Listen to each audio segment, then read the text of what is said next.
Breaking news Uttar Pradesh లో సంబాల్లో ఇంకా ఉద్రిక్తత పరిస్థితులు కొనసాగుతూ ఉన్నాయి. హైటెన్షన్ వాతావరణం కనిపిస్తూనే ఉంది. మసీదు సర్వేకు నిరసనగా అక్కడ ఉద్రిక్త పరిస్థితులు చెలరేగాయి. ఈ హింసలో 4 యువకులు చనిపోయారు.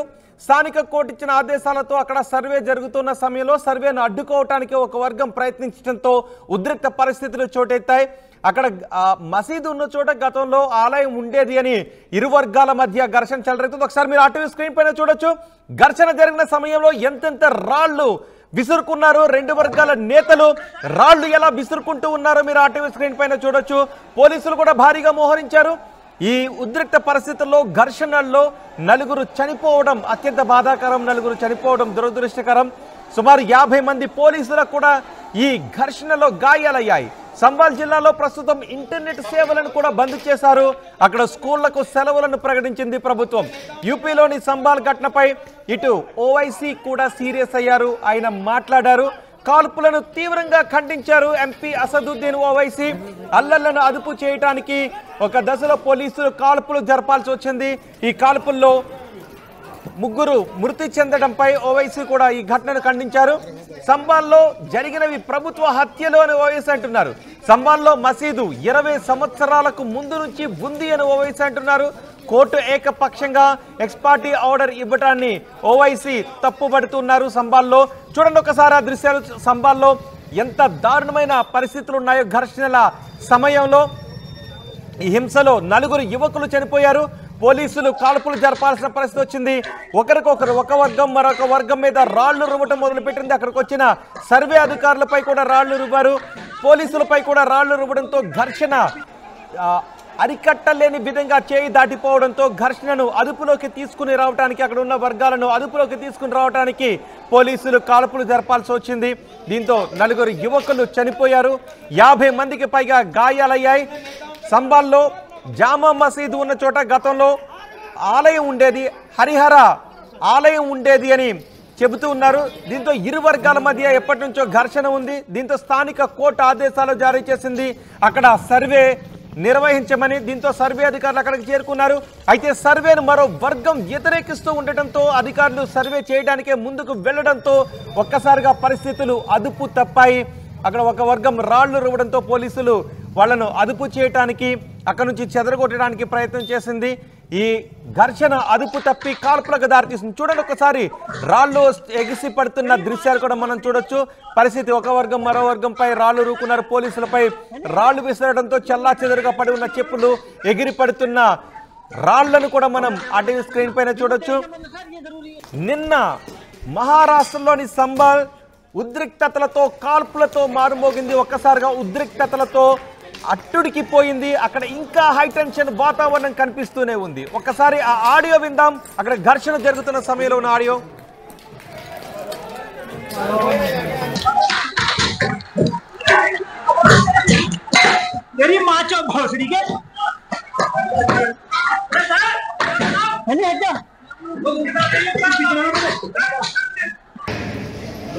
अपना भविष्य बर्बाद मत करो इनके चक्कर में नेताओं के, अपने नेताओं के चक्कर में अपना भविष्य बर्बाद मत करो।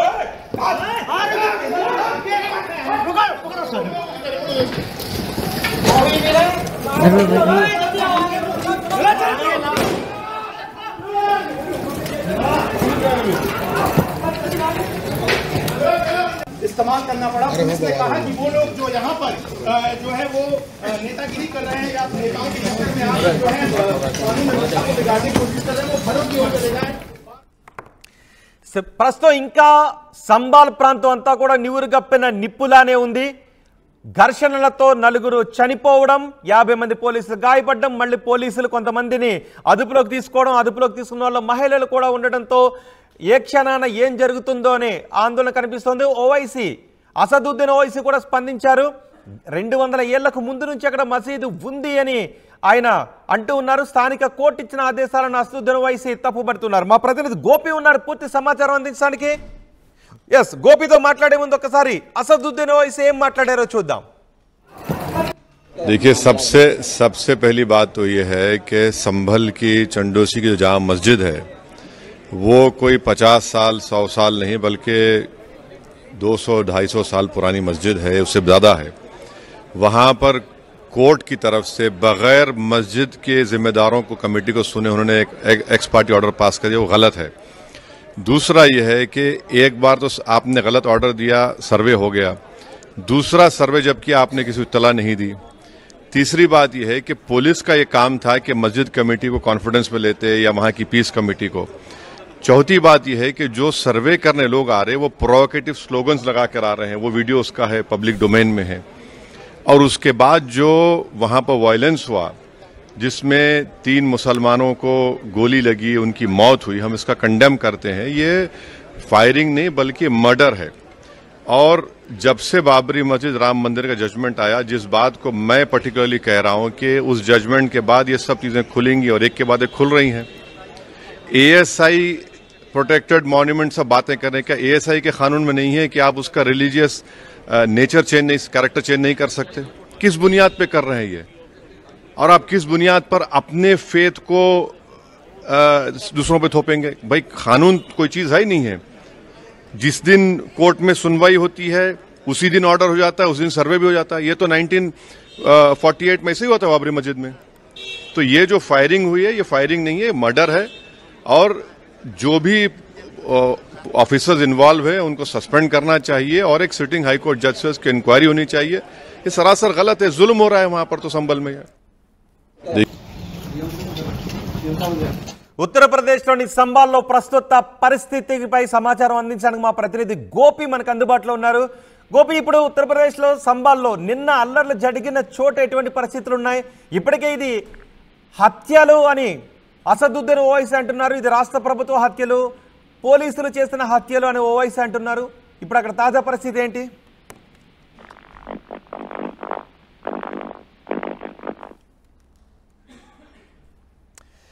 ఉత్తరప్రదేశ్లో సంబాల్లో పరిస్థితి ఇంకా నివురు కప్పిన నిప్పులానే ఉంది. సంబాల్లో ఇంకా హై టెన్షన్ వాతావరణం కనిపిస్తూ ఉంది.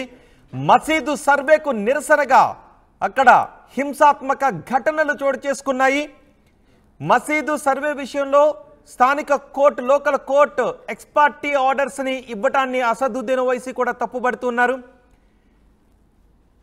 సర్వే చేయడానికి అధికారులు అక్కడికి వెళ్లడంతో సర్వే అధికారులను అడ్డుకోవటానికి ఒక వర్గం ప్రయత్నించింది. అయినా సర్వే అధికారులు పోలీసుల పహారాతో సర్వే చేయటానికే ముందుకు వెళ్లడంతో సర్వే అధికారులను అడ్డుకునే ప్రయత్నంలో రాళ్లు రువ్వారు. పోలీసులకు అడ్డుకుంటున్న సర్వే అధికారులను అడ్డుకుంటున్న వర్గానికి మధ్య వాగ్వాదం కూడా చోటు చేసుకుంది. దీంతో ఒక దశలో పరిస్థితి చేయి దాటిపోయింది. కార్లను తగలబెట్టేశారు, పోలీసులపైకి కూడా రాళ్లు రువ్వారు. దీంతో పోలీసులు అల్లర్లను అదుపు చేయడానికి కాల్పులు జరిపారు, గాల్లోకి కాల్పులు జరిపారు, బాష్పవాయు గోళాలను ప్రయోగించారు. ఆ తర్వాత ఇక నేరుగా కాల్పులు జరపడంతో ఈ ఘటనలో 4 చనిపోయారు. ప్రస్తుతం అక్కడ పరిస్థితి నివురుగప్పిన నిప్పులా ఉంది. 50 మంది పోలీసులకు కూడా గాయాలయ్యాయని చెబుతూ ఉన్నారు. అయితే 200 ఏళ్లుగా అక్కడ మసీదు ఉంది అని అసదుద్దీన్ ఓవైసీ చెప్తున్నారు. సర్వేను వ్యతిరేకిస్తున్న వర్గం చెప్తుంది. కానీ మసీదు కంటే ముందు అక్కడ హరిహర ఆలయం ఉండేది అని మరొక వర్గం చెబుతూ ఉంది. దీంతో అక్కడ ఉద్రిక్త వాతావరణం కనిపిస్తుంది. సర్వే అధికారులు అక్కడికి చేరుకోవడంతో మా ప్రతినిధి గోపి ఉన్నారు పూర్తి సమాచారం అందించడానికి. గోపి, ప్రస్తుతం అల్లర్లు జరిగిన ప్రదేశంలో ఎటువంటి పరిస్థితి కనిపిస్తుంది? రోహిత్, ఇంకా ఉద్రిక్త వాతావరణం అయితే ప్రస్తుతం సంబాల్లో కొనసాగుతున్న పరిస్థితి ఉంది. మసీదు సర్వేను వ్యతిరేకిస్తూ చెలరేగిన అల్లర్లు ఇంకా అదుపులోకి రాలేదు. హింసలో ఇప్పటికీ 4 యువకులు మృతి చెందడం జరిగింది. పెద్ద ఎత్తున కూడా పోలీసులకు గాయాలవ్వడంతో ప్రస్తుతం పరిస్థితి ఇంకా హైటెన్షన్ గానే నెలకొన్న పరిస్థితి అయితే ఉంది. కాల్పులను అయితే ప్రస్తుతం హైదరాబాద్ ఎంపీ ఓవైసీ ఖండిస్తున్నారు.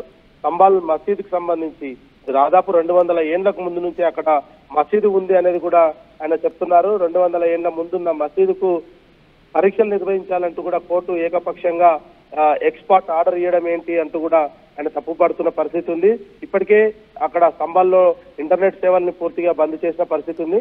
ఇంటర్నెట్ సేవలతో పాటు కూడా అక్కడ స్కూళ్ళన్నిటికీ కూడా హాలిడేలను ప్రకటించారు. ఎవరిని విద్యార్థులను కూడా స్కూళ్ళకు రావద్దని చెప్తున్న పరిస్థితి ఉంది. అయితే ప్రస్తుతం ఏదైతే 29వ తేదీ నవంబర్ 29వ తేదీలో ఈ యొక్క మసీద్కు సంబంధించిన విచారణ మరోసారి కోర్టులో ఉన్న నేపథ్యంలో ఏఎస్ఐ అధికారులు అక్కడ ఉన్న మసీదులో కొన్ని శాంపిల్స్ సేకరించడానికి వెళ్ళినప్పటి నేపథ్యంలో అక్కడ ఉన్న ముస్లిం యువకులు పెద్ద ఎత్తున కూడా అక్కడ మోహరించి పోలీసుల పైన రాళ్లు ఒక్కసారిగా రువ్వడంతో చెదరగొట్టేందుకు మొదటగా లాఠీచార్జ్ చేశారు. ఆ తర్వాత బాష్పవాయువును ప్రయోగించడం జరిగింది. పరిస్థితి అదుపులోకి రాకపోవడంతో ఖచ్చితంగా కాల్పులకైతే పాల్పడ్డ పరిస్థితి ఉంది. కాల్పులు ఫస్ట్ గాలిలో కాల్చినప్పటికీ కూడా ఎవరు కూడా అక్కడ పరిస్థితి అదుపులోకి రాకపోవడంతో కాల్పులు జరిగినట్టుగా పోలీసు అధికారులు చెప్తున్నారు. అయితే హైదరాబాద్ ఎంపీ మాత్రం దీన్ని తీవ్ర స్థాయిలో ఖండిస్తున్న పరిస్థితి ఉంది. ఖచ్చితంగా దీనిపైన పూర్తి స్థాయి విచారణ జరగాలి. ఇది ప్రభుత్వ హత్యగా అయితే ఆయన పేర్కోవడం జరిగింది. 200 ఏళ్ల క్రితం నుంచి కూడా అక్కడ ఉన్న మసీదుని ఇప్పుడు అక్కడ తవ్వకాలు జరపడం ఏంటి అంటూ కూడా ఆయన ప్రశ్నిస్తున్న పరిస్థితి ఉంది. ఏదేమైనా స్తంభాల్లో ఇంకా ఉధృత వాతావరణం అయితే నెలకొన్న పరిస్థితి మనకు కనపడుతుంది. రోహిత్, రైట్ గోపి, ఉత్తరప్రదేశ్ సంబాల్లో మసీదు సర్వేకు సంబంధించిన అంశం ఉద్రిక్తతలకు దారితీసింది. నిన్న ఉత్తరప్రదేశ్ను కుదిపేసింది, ఉత్తరప్రదేశ్లోని సంబాల్ను కుదిపేసింది. అక్కడ సర్వేని వ్యతిరేకిస్తున్న వర్గం ఆగ్రహం వ్యక్తం చేయడంతో కార్లను తగలబెట్టారు, పోలీసులపైకి రాళ్లు కూడా రువ్వారు. దీంతో పోలీసులు ఆ వర్గాన్ని చెదరగొట్టే ప్రయత్నం చేసింది. ఒక దశలో బాష్పవాయు గోళాలను ప్రయోగించింది. అయినా అల్లర్లు అదుపులోకి రాకపోవడంతో పోలీసులు కాల్పులు జరిపారు. ఈ కాల్పుల్లో 4 చనిపోయారు, 50 మంది పోలీసులకు గాయాలయ్యాయని చెప్తున్నారు. పరిస్థితి ఇంకా అక్కడ నివురుగప్పిన నిప్పులానే ఉంది. అయితే ఈ ఘటనపై అసదుద్దీన్ ఓవైసీ కూడా స్పందించారు. 200 ఏళ్లుగా అక్కడ మసీదు ఉంది. స్థానిక కోర్టు ఎక్స్పార్టీ ఆర్డర్స్ ఇవ్వడంపై, ఎక్స్పార్టీ డిగ్రీ ఇవ్వడంపై ఆయన అభ్యంతరాన్ని వ్యక్తం చేస్తూ ఉన్నారు. ఇది పోలీసులు జరిపిన హత్య అని, కాల్పుల్లో 4 చనిపోవడం ఇది పోలీసులు జరిపిన హత్య అని అసదుద్దీన్ ఓవైసీ చెప్తూ ఉన్నారు. అయితే ఒక వర్గం అక్కడ మసీదు 200 ఏళ్ల నుంచి ఉందని చెబుతుంటే, మరో వర్గం మాత్రం అక్కడ హరిహర ఆలయం అంతకు ముందే ఉండేది అని మరొక వర్గం వాదిస్తూ వస్తుంది. దీంతో సర్వే నేపథ్యంలో అక్కడ ఉద్రిక్త పరిస్థితులు చోటు చేసుకున్నాయి. ఇంకా ఉద్రిక్త పరిస్థితులు కొనసాగుతున్నాయి. అక్కడ ఇంటర్నెట్ సేవలను నిలిపివేస్తారు. దీంతో పూర్తిగా కమ్యూనికేషన్ వ్యవస్థ అక్కడ నిలిచిపోయి ఉంది. ఎటువంటి పుకార్లు వ్యాప్తి చెందకుండా అక్కడ ఇంటర్నెట్ సేవలను బంద్ చేశారు. సాధారణ పరిస్థితులు తీసుకుని రావడానికి ప్రయత్నాలు జరుగుతున్నాయి.